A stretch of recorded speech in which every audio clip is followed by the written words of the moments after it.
है और माँ का नाम अनवर माई है। इसको बाहर रहने दें, आप आ जाएं। तो ये बताया गया कि ये जो है शादा साहब बैठिए, तो प्लीज़ सो ये जो है इसमें इनके इसमें ये था कि ये जो है इसमें इनका बेटा वसीम, जिसने प्रॉब्ली ऑनर के बेस के ऊपर जो पीछे कुछ अर्सा पहले से आप देख रहे हैं टीवी चैनल्स की जद में, उस बेसिस के ऊपर ये किया गया। उस पर हमने अपनी टीमों को मुतहरिक किया, FIR दर्ज की, उसमें तमाम टेक्निकल एस्पेक्ट्स को देखा गया, उसमें तमाम हमने ऑपरेशनल टीमें आउट की। सो अभी मैं आपको ये बताता चलूँ कि हमने वसीम को अरेस्ट कर लिया है and Wasim has been arrested जी इस वक्त। और वो मैं अभी आपसे जो है उसने एतराफ़ जुर्म भी कर लिया है। उसमें बेसिकली जो उसका अभी तक की इसको फर्दर हम प्रोबिन करेंगे, आप ले आइए मंगवा लीजिए, उसको हम फर्दर प्रोबिन करेंगे जी। अभी मैं वसीम को आपके सामने मंगवा लिया है, सो आप you can have an interview with him. उसमें जो फर्दर प्रोबिन करेंगे उसमें बाकी सारी जो चीज़ें हैं वो ज़ाहिर है रिमांड पे आएगा ये, तो वो वहाँ पे हम लेंगे। सो इसका बेसिक अभी तक की जो चीज़ें हैं, जो इंटेरोगेशंस हैं, उस ये एक ऑनर बेस्ड एक कत्ल है and it has been the murder has been carried out by this individual. बाकी तफ्तीश को हम ब्रॉडर एस्पेक्ट से देख रहे हैं, उस पर इंशाल्लाह आपको सिर्फ यही हमने एक वादा किया था कि इंशाल्लाह हम जल्द मुल्ज़िम तक पहुँचेंगे। सो आपका कोई सवाल है तो प्लीज़।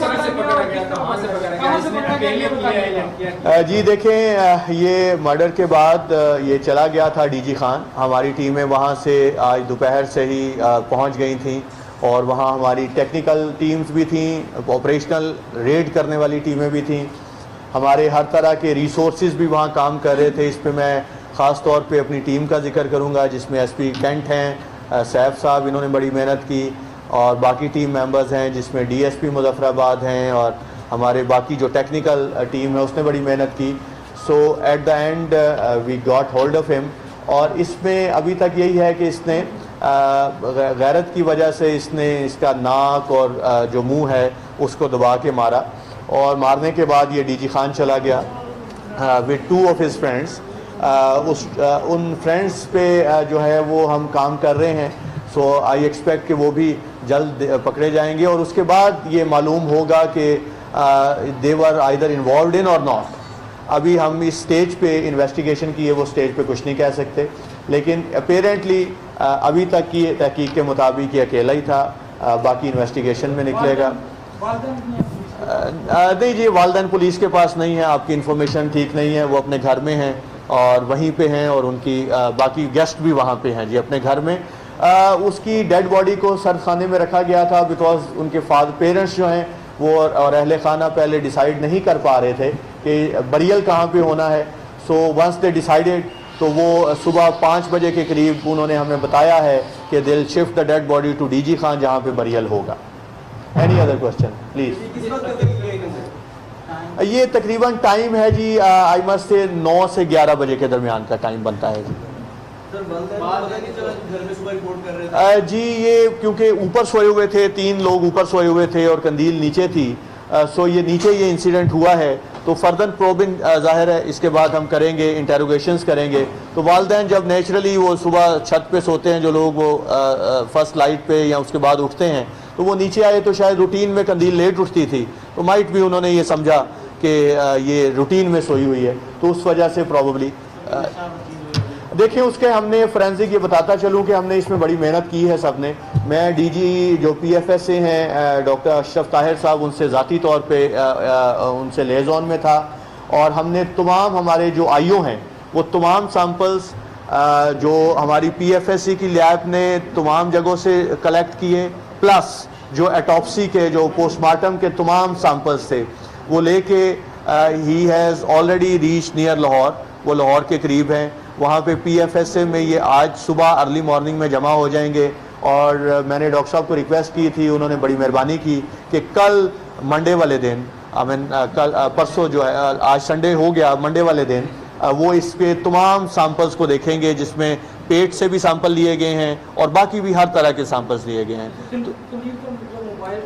जी वो इट हैज़ बीन वो recovered, it has been recovered.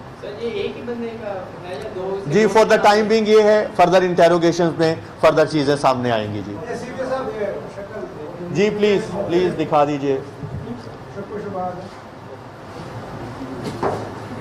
साहब पुरानी तफ्तीश पे ऐसी बात भी सामने आई है कि इसमें पेप्सी में नशा पर दवाई मिला के अपने वालिद को बोतल आई और उसने जिनको दी हो। देखें अभी तफ्तीश होगी, अभी उसमें ये एस्पेक्ट सामने आएंगे कि वो नशावर चीज़ दी गई थी या नहीं दी गई थी। ये दूध भी लेके आया था, but we are not yet sure कि एक्चुअली इसने कोई उसमें नशावर चीज़ दी है या नहीं। वो हमें तफ्तीश में और फोरेंसिक के जो एविडेंसेस हैं उसके बाद पता लगेगा। मैं आपसे रिक्वेस्ट करूंगा, अगर आप तमाम दोस्त एक लाइन में पूछते जाएं तो ताकि सबके जवाब ये दें।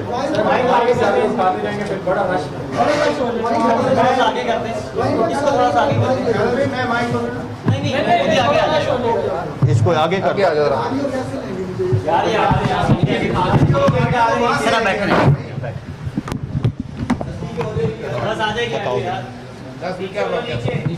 पूरा बताओ क्या हुआ है। नीचे हो जाओ,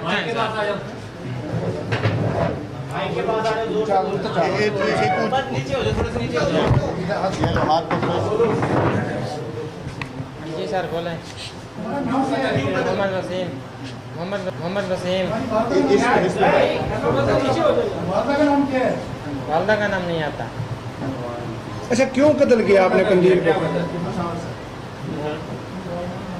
वजह ये थी क्योंकि मैं वीडियो फेसबुक पे आ रही थी, ये ग्रोथ तो हम नहीं कर रहा था।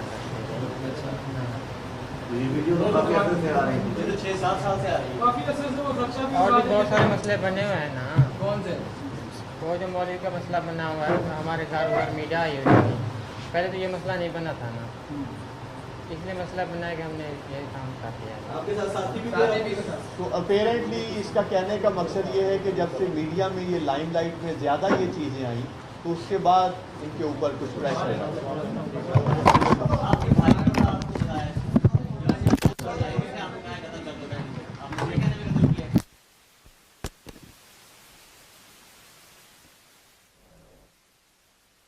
आप देख रहे थे कि इस वक्त सीपीएम मुल्तान अजहर इकराम ने कंदील बलोच के कातिल और उनके भाई वसीम को मीडिया के सामने पेश किया है और उन्होंने इस चीज का इंकशाफ किया है कि गैरत के नाम पर कंदील को कत्ल किया गया था। किस तरह से कत्ल किया था? जिस तरह से साहब ने बताया, आप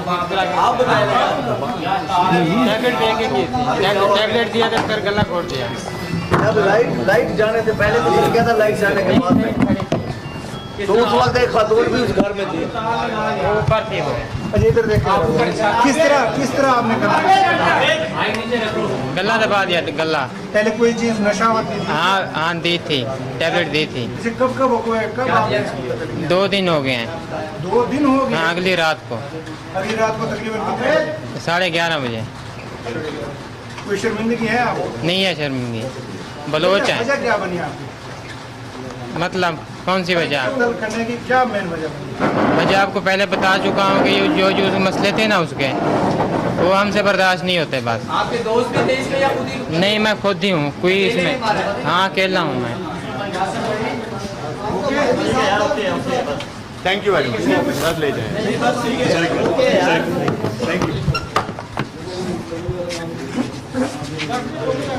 किया कल रात 11:30 बजे कत्ल किया और 2 दिन गुजर गए हैं। उसकी हरकतें हमसे बर्दाश्त नहीं थी और कत्ल करने के बाद कोई पछतावा नहीं है। थैंक यू वेरी मच, आप लोगों का बहुत शुक्रिया। Thank you.